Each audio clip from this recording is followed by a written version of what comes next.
আচ্ছা, আজকে আমরা ন্যূনতম দূরত্ব এবং ন্যূনতম সময় নদী পার হওয়া নিয়ে আলোচনা করব। শুরুতে ন্যূনতম দূরত্বের বেলায় আসি। আচ্ছা দেখো, এই হচ্ছে ধর একটি নদী। আমরা সংক্ষেপে দেখব, ঠিক আছে? প্রমাণগুলো, বড় প্রমাণগুলো একটু কম দেখার চেষ্টা করব। ধরো ইউ হচ্ছে গিয়ে আমার নৌকার বেগ। তো ন্যূনতম দূরত্ব মানে বোঝায়, ন্যূনতম দূরত্ব খেয়াল করো, নদী যদি পার হতে হয় ন্যূনতম দূরত্ব, তার মানে কি সে যে পথে যাত্রা শুরু করবে, সরি যে পয়েন্ট থেকে যাত্রা শুরু করবে, এটা ধরলাম এ পয়েন্ট, হ্যাঁ, এই যে এ পয়েন্ট থেকে যাত্রা শুরু করে সে ঠিক বিপরীত বিন্দুতে পৌঁছাতে হবে, এটাই ন্যূনতম দূরত্ব। অর্থাৎ নৌকার বেগ বা দিক যেদিকে হোক না কেন, নৌকা চলতে হবে এইদিকে, লোভ থিটা হইতে হবে এইদিকে, তাই না? তার মানে থিটার মান হইতে হবে 90 ডিগ্রি, ঠিক আছে? তো এটা সিম্পল জিনিসটা মাথায় রাখতে হবে শুরুতেই, যে ন্যূনতম দূরত্বের বেলায় থিটা হবে 90 ডিগ্রি। আচ্ছা ফাইন, এখন তাহলে আমরা যদি লব্ধিটা পেয়ে যাই, ধরো লব্ধি হচ্ছে ডাব্লিউ, যদি তাই হয়, এখন নৌকা চালাতে হবে কত কোণে বা দিকে? নিশ্চয়ই বাইরে আরেকটু দূর দিয়ে কোথাও দিয়ে নৌকা চালাতে হবে, তাহলে স্রোত টেনে তাকে মাঝামাঝি ডাব্লিউ বরাবর নিয়ে যাবে, হ্যাঁ। তো এটা ধরলাম ভি, এবং কত কোণে চলছে এটি ধরে নিলাম, এই অ্যাঙ্গেলটি দেওয়া আছে আলফা, ওকে। নৌকা আলফা কোণে চলে, তাই না? তো এইখানে তাহলে আরেকটা জিনিস আমরা ধরে নিই যে নদীর প্রস্থ হচ্ছে গিয়ে ডি। যদি তাই হয় তাহলে এই ক্ষেত্রে আমার নদী পার হতে প্রয়োজনীয় সময় হবে d by V sine alpha, okay. আচ্ছা, তাহলে এটা হচ্ছে, এইটা গেল। এরপরে আসি, এখন আমরা যদি ডাব্লিউ বের করতে চাই, এখানে পিথাগোরাস অ্যাপ্লাই করলে চলবে। দেখো আমি এটা একটু বর্ধিত করে নিই এখানে, আর এই ইউটাকে আমি ইউ এর সমান্তরাল একটা ভেক্টর এখানে নিয়ে আসতে পারবো না আমি, এটাও ইউ। তাহলে কি আমার একটা সি পয়েন্ট ধরি, এবিসি একটা এবিসি আমার একটা সমকোণী ত্রিভুজ হয়ে গেল। তো সমকোণী ত্রিভুজে এই অ্যাঙ্গেলটা কত একটু বলতে পারবে? এই অ্যাঙ্গেলটা দেখো পুরোটুকু 9 আলফা, আর এর থেকে 90 বাদ যাবে জাস্ট, তাহলে এই অ্যাঙ্গেলটা আলফা মাইনাস 90, হ্যাঁ। তো তাহলে আমরা এই কোণটিতে যদি তোমার কস থিটার ফর্মুলা ইউজ করি, sorry cos alpha minus 90 formula use করি, তাহলে আমরা জানি কি কস সামথিং অ্যাঙ্গেল সমান কি হবে, ভূমি ভাগ অতিভুজ। তাহলে এখানে ভূমি কত, ডাব্লিউ, আর অতিভুজ হচ্ছে ভি, তাহলে ডাব্লিউ বাই ভি। আর কস আলফা মাইনাস 90 হয়ে যাবে কত, সাইন আলফা, তাই না? 90 থেকে বিয়োগ করলে কস সাইন হয়ে যায়। আচ্ছা ডাব্লিউ বাই ভি, তাহলে আমরা পাবো ডাব্লিউ সমান ভি সাইন আলফা। আচ্ছা গেল, তাহলে এভাবে পেতে পারি একভাবে, কিন্তু আমার আলফা জানা নেই এই ফর্মুলা, তাহলে ডাব্লিউ তো পাবো না। তো সেখানে কি করতে পারি, পিথাগোরাস ইউজ করলে কি আমার ভি স্কোয়ার সমান হবে কি U square plus W square, U square plus W square. তাহলে ডাব্লিউ সমান আমরা কি পাবো, V square minus U square, তাই না? আচ্ছা, তো ব্যাপারটা হচ্ছে পিথাগোরাস অ্যাপ্লাই করে এগুলো আসছে, হ্যাঁ। তো এই জন্য এগুলো নিয়ে আসলে বেশি পেন নেওয়ার দরকার নেই। আবার তোমার যে একেবারে মনে রাখতে হবে, মুখস্থ করে বসে থাকবে তা না, তুমি বুঝলেই কিন্তু পরীক্ষায় হচ্ছে এগুলো ইউজ করতে পারবে ইজিলি, খুব কম সময়, যেহেতু 9, 10-এর বেসিক্স এগুলো পিথাগোরাস। আচ্ছা, তাহলে এই আসবে নৌকা লব্ধি বেগ, ঠিক আছে? আচ্ছা ফাইন, আর লাস্টে খেয়াল করো, আমার যদি অ্যাঙ্গেলটা চাই, তো অ্যাঙ্গেল চাইলে তোমার তো ডাব্লিউ তো ধরো দেওয়া থাকবে না, দেওয়া থাকবে কি ইউ আর ভি। তো এক্ষেত্রে ইউ আর ভি যদি দেওয়া থাকে, অর্থাৎ নৌকার বেগ আর হচ্ছে নদীর নৌকার বেগ আর স্রোতের বেগ, এই দুইটি দেওয়া থাকলে আলফা বের করে ফেলতে পারবা। কিভাবে? তোমার যদি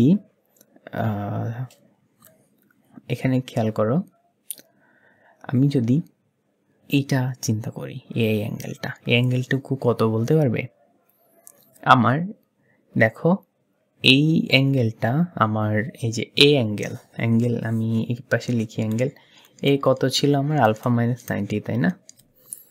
তাহলে অ্যাঙ্গেল সি কত হবে?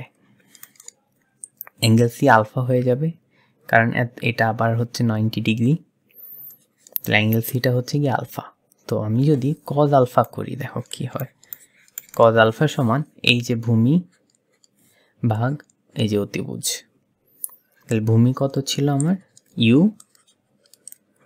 আর অতিভুজ হচ্ছে ভি, তাহলে ইউ ভাগ হচ্ছে গিয়ে ভি। ওকে, তাহলে আলফা সমান আসবে কজ ইনভার্স ইউ ভাগ ভি। এগুলো নিজে একটু চেষ্টা করে দেখবে পিথাগোরাস দিয়ে, তোমাকে জাস্ট মাথায় রাখতে হবে এটা পিথাগোরাস অ্যাপ্লাই করে সবগুলো ডাটা বের করা যায়, ঠিক আছে। আচ্ছা, তাহলে এই চলে আসবে আমার আলফা বের করার ফর্মুলা। আচ্ছা, আসলে একটি প্রবলেম দেখি তাহলে আমরা। এখানে প্রবলেমটিতে বলেছে যে 1 কিলোমিটার প্রস্থের একটি নদীতে 5 মিটার পার সেকেন্ড বেগে স্রোত বইছে। একটি নৌকার বেগ 10 মিটার পার সেকেন্ড। নৌকাটি ঠিক অপর পারে পৌঁছাতে কত সময় লাগবে? দেখো, এখানে সরাসরি বলা নেই ন্যূনতম দূরত্বের কথা, কিন্তু আমরা জানি কি ন্যূনতম দূরত্ব মানে ঠিক অপর পারে পৌঁছানো, ঠিক আছে। আচ্ছা, তো এইখানে আমরা ফিগারটা আঁকাই বোঝার সুবিধার জন্য। তাহলে এখানে আমার এই হচ্ছে ইউ নৌকার বেগ, তারপরে এই দিকে হচ্ছে গিয়ে লব্ধি কাজ করছে, আর এই দিকে কোথাও কাজ করছে ভি। তো আমরা ইউকে আবার এখানে নিয়ে আসতে পারি, তাই না? আচ্ছা, এখন আমরা সময় চাইছে এখানে সময়ের ফর্মুলা অলরেডি জানি আমরা, D by V sine alpha. এখন আমরা জানি ভি সাইন আলফা মানে আবার কি V square minus U square, এভাবে লেখা যায় কারণ আলফার মান জানা নেই। হ্যাঁ, জানা থাকলে এটা ইউজ করতাম। আচ্ছা ফাইন, তো এখানে মান বসিয়ে দিলে হবে আমার ডি এর মান হচ্ছে প্রস্থ বেসিক্যালি দেওয়া আছে 1 কিলোমিটার, এটাকে মিটারে নিয়ে বসালাম, তারপর রুট ওভার দিয়ে দেখো নৌকার বেগ কত দেওয়া 10 metre per second, so 10 square minus স্রোতের বেগ দেওয়া 5 স্কোয়ার। সব ক্যালকুলেট করলে তোমার আসবে 115 root over 10 square minus 5 square, এখানে আসে 115.47 সেকেন্ড, যার মানে বেসিক্যালি 1.9 মিনিট, ঠিক আছে। তো বুঝতে পারছো অ্যান্সার হবে খ। আচ্ছা, তাহলে মাথায় রাখতে হবে জাস্ট ন্যূনতম দূরত্ব মানে θ90, তাহলে হয়ে যাবে। নেক্সটে আসি ন্যূনতম সময়ের বেলায়। ন্যূনতম সময়ে আলফা হবে 90, অর্থাৎ তোমার নৌকা যেদিকেই যাক না কেন আলটিমেটলি তোমার নৌকা চালাতে হবে সোজা, বুঝলে। তো আমার ভি কাজ করবে এই দিক বরাবর, ইউ আমার আছে এখানে, ভি থাকবে সোজা, বুঝলে। সো এটা হবে আলফা। আচ্ছা, আমি একটু বাইরে লিখলে বেটার হবে, তাহলে এই অ্যাঙ্গেলটা হবে আলফা হুইচ ইজ 90 ডিগ্রি, বুঝলে। তো তাহলে ন্যূনতম সময় মানে নৌকা সোজা চালাতে হবে যেদিকেই চলুক। আচ্ছা ফাইন, তাহলে নৌকা চলবে কোন দিকে? লব্ধিটা হবে এদিকে কোথাও, তাই না? তাহলে এখানে থিটাটা আননোন, যে নৌকা আসলে কোন দিকে যাচ্ছে সেটা আমাদের জানা নেই। আচ্ছা, তো এই ক্ষেত্রে আমার হয় কি আলফার মান যেহেতু 90 ডিগ্রি, ওই যে আমরা আগের সূত্রে যা বসিয়ে দেবো আলফা 90 ডিগ্রি বসালে ডি বাই ভি থাকবে শুধু, কারণ সাইন 90 ডিগ্রি মান 1। আচ্ছা, তারপরে এই জায়গায় আমি যদি হচ্ছে দেখো এই ইউকে উপরে নিয়ে আসি, তাহলে এখানেও পিথাগোরাস তৈরি হয়, তাই না? যে এ বি সি ত্রিভুজে পিথাগোরাস তৈরি হলে এটার বেলায় কি বলা যাবে? W square plus U V square plus U square, তাই না? তার মানে আমরা কি বলতে পারবো ডাব্লিউ সমান U square plus V square. তো এখানে ফর্মুলা একটু চেঞ্জ হচ্ছে খেয়াল করলে। আচ্ছা, তো এগুলো মনে রাখা বেটার, হ্যাঁ, সবসময় মনে রাখা বেটার, বোঝাতে অবশ্যই জরুরি কিন্তু মনে রাখাও বেটার। আচ্ছা, তো এই জায়গায় দেখো আমি এখন আবার এখানে খেয়াল করো, এটা যদি থিটা হয় এখানে একান্তর কোণ এটা থিটা হবে। তো তাহলে আমি এখানে টেন থিটার ফর্মুলা যদি অ্যাপ্লাই করি, টেন থিটা সমান কি হবে? লম্ব ভাগ ভূমি, লম্ব হচ্ছে এটা আর ভূমি হচ্ছে এটা, তার ভি বাই ইউ। ওকে, তাহলে সুতরাং থিটা সমান কি আসবে? Tan inverse V by u. Okay, তাহলে এই হচ্ছে ফর্মুলা। তুমি জাস্ট মাথায় রাখো যে এখানে পিথাগোরাস দুই জায়গায় ইউজ করা যায়, ন্যূনতম সময় আর ন্যূনতম দূরত্ব দুই ক্ষেত্রে। জাস্ট মনে রাখতে হবে কি ন্যূনতম দূরত্বে থিটা 90 আর ন্যূনতম সময়ের বেলায় আলফা 90। ফাইন। আচ্ছা প্রবলেম দেখি একটা, তাহলে আমরা প্রবলেমটি বলেছে 1 কিলোমিটার প্রস্থের একটি নদী অতিক্রম করতে একটি নৌকা সর্বনিম্ন 100 সেকেন্ড লাগে। স্রোতের বেগ 10 মিটার পার সেকেন্ড হলে নৌকাটি স্রোতের সাথে কত কোণে চলবে? তো দেখো আমাদের সর্বনিম্ন সময়ের কথা বলেছে, তার মানে আলফা হবে কি 90 ডিগ্রি, অর্থাৎ নৌকা চালানোর চেষ্টা করবে সে সোজা, যে এরকম আলফা ইকুয়ালস টু হবে 90 ডিগ্রি।